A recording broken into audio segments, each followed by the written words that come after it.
인생이란 무엇이냐? 인생이란 무엇이냐? 우리가 인생 살다 보면은 인생이 뭔지, 죽음이라는 것이 무엇인지 이런 생각을 할 때가 있는데요. 인생은 한 조각 뜬 구름이 일어나는 것과 같고, 죽음이라고 하는 것은 그 구름이 사라지는 것과 같다.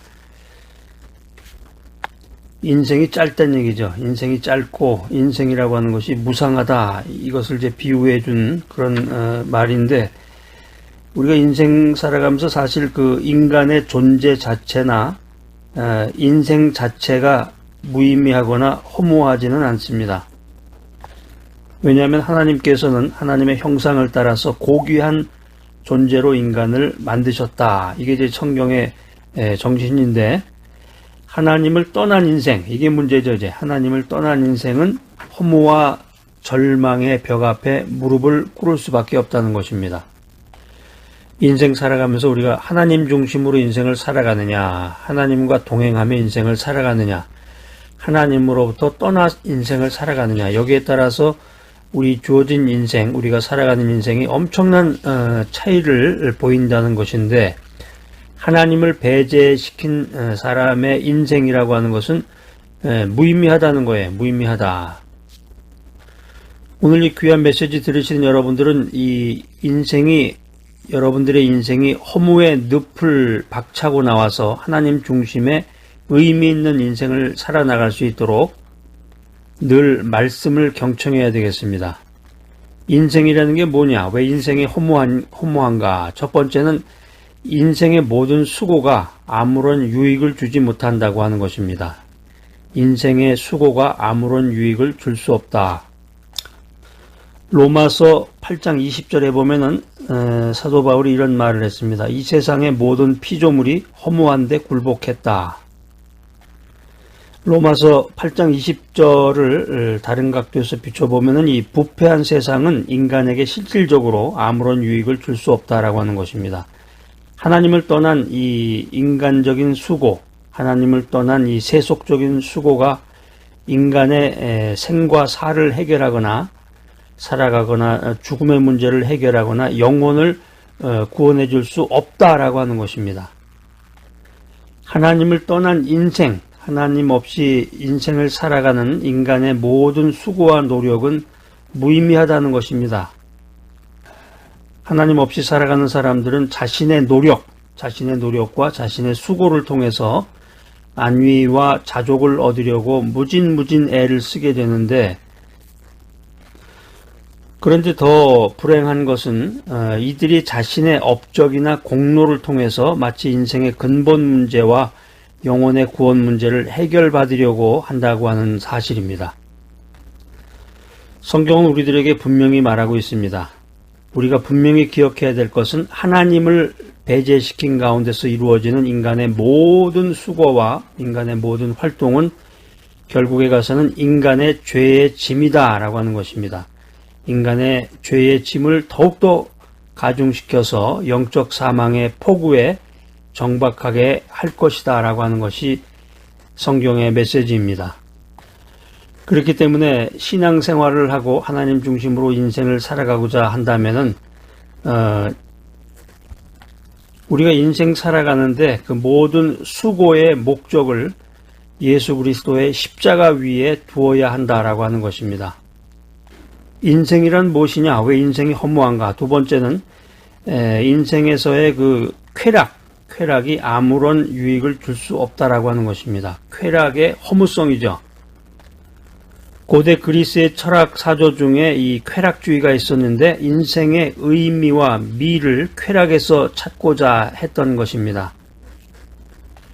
하나님을 떠난 사람들은 대부분 쾌락을 통해서 만족을 얻고자 하는데, 쾌락을 통해서 삶의 진지한 문제들을 회피하거나 희석시키고자 하는 것이 바로 이 현대인들의 생각입니다.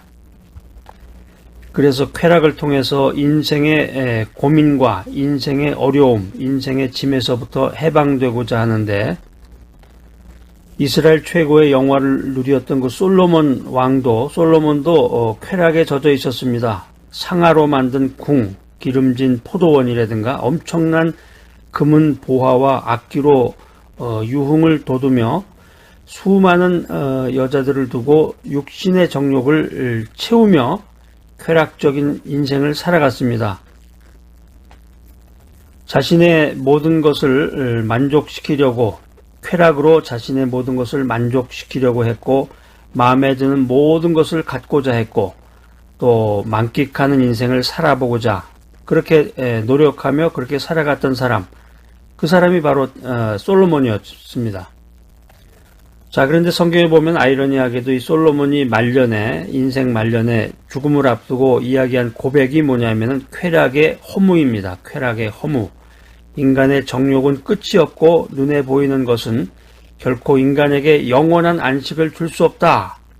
잠언서 27장 20절 말씀인데, 젊었을 때 온갖 부귀영화를 누렸던 그 솔로몬이 인생의 말년에 이런 고백을 하게 되는 것입니다. 눈에 보이는 것이 결코 인간에게 영원한 안식을 줄 수 없다. 이런 고백을 솔로몬이 하게 되는데, 안목의 정욕과 이생의 자랑은 인간에게 순간적인 도피처가 될 수가 있겠지만, 그러나 그것은 인간의 죄의 짐을 풀어놓고 영혼의 닷을 내려놓기에는 적합하지 않은 것이다. 이것을 우리가 명심해야 되겠습니다.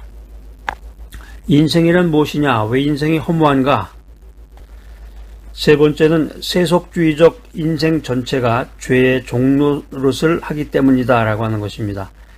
하나님을 떠난 사람의 삶이라고 해도 나름대로 선한 원칙을 정해놓고 그것을 추구하며 때로는 많은 사람들에게 영향력을 미칠 수가 있습니다. 그렇다고 해도 영적으로 볼 때 하나님을 떠난 인생은 무의미한 것입니다. 그 삶의 결국이 악한 영에 사로잡혀서 그의 종노릇을 하는 것이기 때문입니다. 인생 살아가면서 믿음 생활하면서 예수 그리스도를 영접하지 않으면 이미 심판받은 사람들이다. 요한복음 3장 18절에 이런 말씀이 나와 있는데, 종말이 되어서 하나님의 심판대 앞에서 육체는 물론이지만 영혼도 죽임을 당하게 된다고 하는 것입니다. 그러니까 인생이 무의미로 막을 내린다고 하면 얼마나 이게 허무한 인생이 되겠습니까? 인생이라고 하는 것은 한 세대밖에 살지 못하는 지붕의 풀과 같은 존재다. 베드로전서 1장 24절에 이런 말씀이 있는데, 인생이라고 하는 것은 참 무의미하고 가치 없는 존재입니다. 오늘 이 귀한 메시지 들으신 여러분들, 겸손한 마음으로 하나님을 바라보시기 바랍니다. 그래서 인생의 참된 가치가 무엇인가? 인생의 존재 의미를 발견하는 귀한 여러분들이 되시기를 간절히 기대합니다. 창세기 37장 5절에서 11절까지 말씀해 보면은 요셉이 등장합니다. 요셉이 꿈을 꾸고 자기 형들에게 말을 하는데, 우리가 밭에서 곡식단을 묶더니 내 단은 일어서고 당신들의 단은 내 단을 둘러서서 절하더이다. 요셉이 다시 꿈을 꾸고 말합니다. 내가 또 꿈을 꾼즉 해와 달과 11별이 11개의 별이 내게 절하더이다. 요셉의 그 닉네임이, 별명이 꿈꾸는 자예요. 꿈쟁이라고도 하고 꿈꾸는 자. 그러니까 이 요셉, 이 창세기에 보면 그 요셉에 대한 내용이 굉장히 길게 자세히 설명이 되어 있는데, 그 요셉의 그 꿈꾸는 이야기, 이걸 통해서 우리가 인생을 살아가면서 꿈을 가져야 되겠습니다. 꿈이 뭐냐? 그 보통 이제 우리 주변에 보면은 대학교를 졸업하는 순간 이 꿈이 사라진다고 그러는데, 그 전까지는 이제 중고등학교, 대학교 들어가면서까지는 내 꿈이 뭐냐, 내 장차 뭐가 될 거냐, 뭐 이런 얘기들을 많이 하다가 이제 대학교를 졸업하고 사회에 발을 디디는 순간 이 꿈과 소망이라는 말을 하면 좀 유치하게 느껴진다고 그래요. 이거 아주 큰일 날 생각입니다. 꿈을 가져야 됩니다. 인생이라고 하는 것은 꿈을 가져야 무엇이든지 이룰 수가 있는데, 요즘 현대사회라고 하는 것은 계속적인 그 환경 변화로 인해서 인생이 계속 달라지고 있습니다. 꿈을 품은 자만이 내일을 바라보며 달려간다. 그러니까 꿈이 없으면 내일이 없는 거죠, 사실은. 자, 여러분들은 어떤 꿈이 있습니까? 여러분이 갖고 계신 꿈은 믿음의 사람, 신앙인으로서 올바른 꿈인지, 내가 가지고 있는 꿈은 은행을 터는 꿈입니다. 그래서 아무도 방해받지 않고 내가 은행에 들어가서 거액의 돈을 빼게 나를 도와주십시오. 뭐 이런 기도를 하고 이런 꿈을 꾼다 그러면 안 되겠죠. 내가 가지고 있는 그 꿈이 건전한 상식의 바탕을 두고 또 나 자신의 그 비전을 이룰 뿐더러 세상에 영향력을 미칠 수가 있고 더 나아가서 하나님께 큰 영광을 돌릴 수 있는 그런 꿈을 품으시기 바랍니다. 자, 여러분들은 어떤 꿈을 갖고 계십니까? 이게 바로 대답을 못한다 그러면 이것도 참 문제인데, 우리가 믿음 안에서 어떤 방식으로 꿈을 꾸며 살아야 될 것이냐. 첫 번째는 하나님께서 가슴속 깊이 심어주신 이 꿈을 꾸어야 된다는 것입니다. 이 꿈에 두 가지가 있는데, 사람이 자기 스스로 마음속에 만들어낸 것, 자기 스스로 만들어낸 것은 꿈이 아니라 야망이라고 그래요. 야망.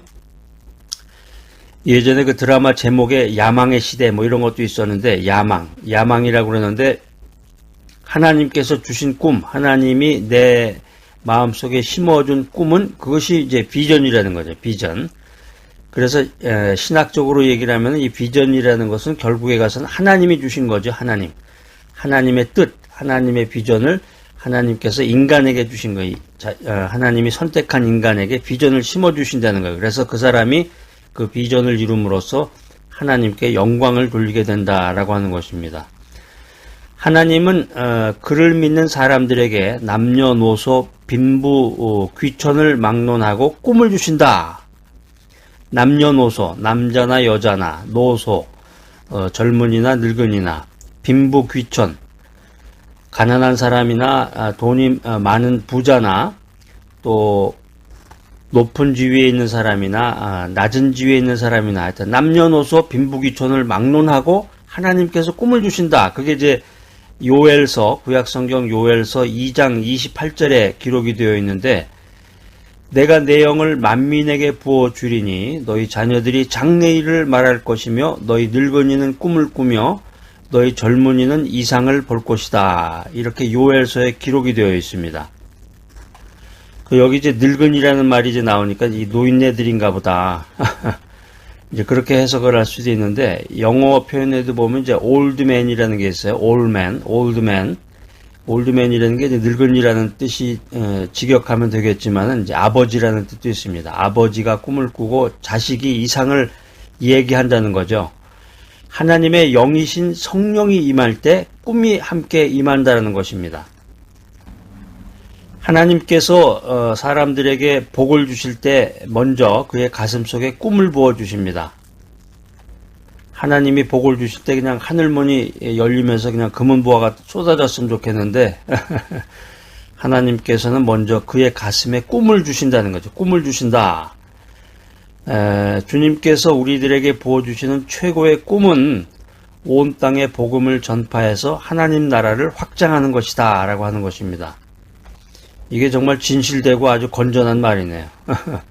기도해서 하나님이 우리에게 꿈을 주시고 희망을 주시면은 하늘문이 쫙 하고 열리면서 그냥 금은보화가 막 쏟아져야 되는데, 물론 그런 상상을 할 수도 있겠죠. 그렇지만은 주님이 주시는 최고의 꿈과 비전은 복음 전파에 있다라고 하는 것입니다. 두 번째, 하나님이 주신 꿈을 품으면 우리의 내일이 보인다는 것입니다. 우리의 내일이 보인다.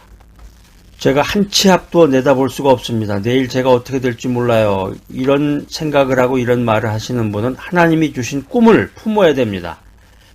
꿈은 오늘 품게 되지만 내일 이루어지는 겁니다. 그래서 꿈을 품은 자, 하나님이 주신 꿈을 간직한 사람은 미래지향적인 사람이 되는 거죠. 미래지향적인 사람. 그래서 오늘 현재, 지금은 참 괴롭고 힘들고 급변하는 환경 속에서 어렵게 인생을 살아가지만 꿈을 품은 자는 미래지향적으로 영광스러운 이 미래를 내다보면서 오늘을 당당하게 살아가는 사람이다 라고 하는 것입니다. 비록 이 땅에 살고 있지만 천국에서 살 날을 바라보면서 살아가는 거죠. 그러니까 천국이라는 것이 막연히 하늘나라, 높은 곳에 있는 하늘나라라고 생각할 것이 아니라 지금 우리가 믿음 안에서 하나님의 뜻을 품으면, 하나님의 꿈을 품으면 지금 우리가 살고 있는 곳, 내가 지금 거주하고 있는 이곳이 천국이 되는 곳입니다. 그래서 꿈을 품은 사람은 미래지향적으로 내일을 현실처럼 바라보면서 살아간다라고 하는 것입니다. tomorrow, 내일이라고 하는 것은 꿈이 있는 사람들의 몫이다라고 하는 것입니다. 하나님이 심어준 꿈을 품는 자들에게 미래가 쫙 하고 열립니다. 여러분들 간절한 마음으로 기도하면서 하나님이 내게 내 마음에 꿈을 심어주시기를 간절히 기도하시기 바랍니다. 여러분 모두의 가슴 속에 하나님이 주신 이 비전, 하나님이 주신 이 꿈과 비전이 활활 타오르기를 소망합니다. 하나님이 주신 이 꿈과 비전을 통해서 우리들의 인생이, 우리들의 미래가 아름답게, 풍요롭게 변화되는 것을 믿으시기 바랍니다. 자, 세 번째, 믿음의 사람, 신앙인들은 이 하나님이 심어주신 꿈을 이루어간다는 것입니다. 요셉이, 제가 아까 처음에 창세기 읽어드렸는데 창세기 37장 5절로 11절 말씀에 보면은 그 꿈쟁이 요셉에 대한 이야기들이 나오는데, 요셉이 꿈을 선포합니다. 요셉이 꿈을 선포하고 형들이 이렇게 박수를 친 게 아니라, 야, 참 너 멋있는 꿈을 가졌구나, 그게 아니라 요셉이 꿈을 선포하니까 형들이 시기 질투를 하게 돼요. 그래가지고 죽기 직전까지 가게 되죠. 자, 여기서 우리가 하나님이 주신 이 꿈, 하나님이 주신 비전에 대한 결말을 알게 되는데, 하나님이 주신 비전을 품게 되면은 주변 사람들로부터의 그 시기 질투, 결국 죽기 직전까지 가가지고 이방 땅의 노예로 팔리게 되죠. 종살이를 하고 누명을 쓰고 결국에 감옥에 갇히고 마는 그런 신세가 되고 마는데, 이 모습을 통해서 우리 신앙인들이 우리가 알아야 될 게 뭐냐면은 주님이 주신 꿈은 저절로 성취되는 게 아니구나, 이걸 깨달아야 돼요. 값비싼 대가를 치러야 되는 것이 하나님이 주신 꿈과 비전입니다. 눈물과 고난이 없는 꿈은 허상일 뿐이에요. 그 인생 진리죠. 인생에서 가장 소중한 것은 정말 눈물을 흘리고 고난 가운데서 그것을 이루어 나가는 것인데, 눈물과 고난이 없는 꿈과 비전은 허상이다라고 하는 것입니다. 현재의 고난은 장차 나타날 영광과 비교할 수 없다. 그래서 우리 믿음의 사람, 기도하는 사람은, 하나님 중심으로 인생을 살아가는 사람들은 고난 가운데서 기뻐할 수 있는 것입니다. 아니, 고난당하고 있는데 기뻐하라니요. 무슨 말씀하시는 겁니까? 고난 가운데 기뻐하는 그 이유는 꿈이 이루어지는 시점이 점점 다가오고 있기 때문입니다. 우리가 밤을 지새다가 새벽이 다가오면은 저기서부터 먼동이 튼다고 그러죠. 근데 빛이 떠오르기 그 직전이 제일 어둡다는 거죠. 그러니까 고난 가운데 기뻐하면 꿈이 이루어지는 시점이 점점 다가오고 있음을 느끼게 됩니다. 자, 우리 주변에, 우리 가운데 하나님이 주신 꿈을 소유한 사람이 필요합니다. 이 메시지 들으시는 여러분들이 하나님이 주신 꿈과 비전을 소유한 사람이 되시기를 바랍니다. 지금 이 순간 하나님이 여러분을 부르십니다. 하나님이 나를 부르십니다. 하나님이 찾는 사람, 그 사람이 바로 내가 되어야 되겠습니다. 진정한 하나님의 꿈과 비전을 소유한 사람만이 내일을 볼 수가 있습니다. 내일을 볼 수 있다. 오늘의 고난을 견딜 수 있다. 자, 그래서 하나님이 주신 꿈과 비전을 끝까지 버리지 말고 내일의 꿈을 현실로 이루는 내 자신이 되어야 되겠습니다. 하나님이 꿈과 비전을 주셨는데 그것을 이루기 위해서는 눈물과 고난이 필요한데, 아이고 힘들어. 그 고난의 기간을 어떻게 보내야 될까, 포기하거나 인내하지 못하는 경우가 많은데, 내일의 꿈을 현실로 이루기 위해서는 눈물과 고난이 필요합니다. 자, 끝까지 인내하면서 하나님이 찾는 사람, 하나님께 영광 돌리는 사람이 되어야 되겠습니다. 하나님이 주시는 꿈과 비전을 갖고 오늘을 살아가며 고난을 극복하며 내일을 꿈꾸며 내일을 기대하는 여러분 모두가 되시기를 간절히 소망합니다.